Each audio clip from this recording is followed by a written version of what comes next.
இன்றைய ஒரு தியானம் சங்கீதங்களின் புஸ்தகம் 23வது சங்கீதம் 4ஆம் வசனம் இவ்விதமாய் சொல்லுகிறது. நான் மரண இருளின் பள்ளத்தாக்கிலே நடந்தாலும் பொல்லாப்புக்கு பயப்படேன். தேவரீர் என்னோடு கூட இருக்கிறீர். முது கோலும் முது தடியும் என்னை தேற்றும்.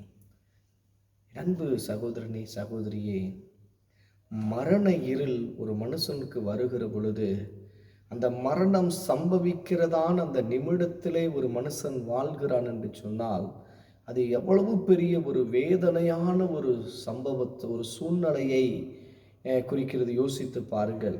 அப்படிப்பட்ட மரண இருள் என்கிற பள்ளத்தாக்கிலே உன் வாழ்க்கை இருந்தாலும் சரி, நீங்கள் மரணத்தின் விளிம்பில் இருக்கிறீர்களா, மரணத்தின் பள்ளத்தாக்கில் இருக்கிறீர்களா, பொல்லாப்புக்கு பயப்பட வேண்டாம். அப்படிப்பட்ட பொல்லாப்புகளுக்கு நீங்கள் பயப்பட வேண்டாம். ஏன் பயப்பட வேண்டாம் என்று சொன்னால், ஆண்டவராகிய இயேசு கிறிஸ்துவுடைய கோலும் அவருடைய தடியும் உன்னை தேற்றும்.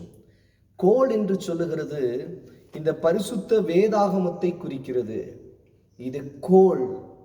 தடி என்று சொல்லுகிறது உள்ளே உள்ள வசனத்தை குறிக்கிறது.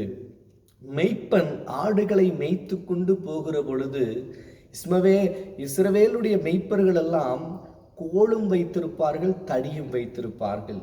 இந்த கோல் எதற்கென்று சொன்னால், அந்த ஆடுகளுக்கு எட்டாமல் இருக்கிற அந்த இலை தலை கொடிகளை தன் கோலினால் இழுத்து அதற்கு ஆகாரமாய் கொடுப்பதற்கும், இந்த தடி எதற்கென்று சொன்னால், அந்த ஆடுகள் வழிமாறி கடந்து போகிற பொழுது அதை அப்படியே லேசா தட்டி அதனுடைய இந்த மெய்ப்பினுடைய வழிக்கு கொண்டு வருவதற்காக இந்த காரியத்தை செய்கிறது. அதுபோலதான் உங்க வாழ்க்கையிலே கோலையும் செயல்படுத்துகிறார், தடியையும் செயல்படுத்துகிறார்.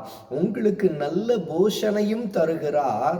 நீ வழிமாறி போகிற பொழுது சில சிக்ஷைகளை கொடுக்கும்படி சில பாருங்க, வேதவசனம் சொல்லுகிறது, பிரம்பை கையாளாதவன் தன் பிள்ளையை இழக்கிறான். அப்படி பிரம்பை கையாண்டு உங்களை நேர்வழிப்படுத்துவதற்கும் ஆண்டவர் கிருபை செய்கிறார். இந்த நாட்களிலே உன் வாழ்க்கை எப்படியோ வாழ்கிறோம் என்று சொல்லி அல்ல, ஆண்டவருக்குள்ளே இப்படித்தான் வாழ வேண்டும் என்று சொல்லி உன்னை சீர்படுத்தி, உன்னை ஸ்திரப்படுத்தி, உன்னை நிலைநிறுத்தி, உன்னை மகிமைப்படுத்துவதற்காக இந்த நாளை வைத்திருக்கிறார்.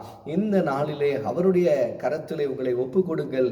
அவர் மரண இருளின் பள்ளத்தாக்கிலே உங்கள் வாழ்விருந்தாலும் பொல்லாப்புக்கு பயப்படாதபடிக்கு அவருடைய கோலும் அவருடைய தடியும் உங்களை தேற்றி, உங்களை ஆசீர்வதித்து, உங்களை மகிமைப்படுத்துவாராக.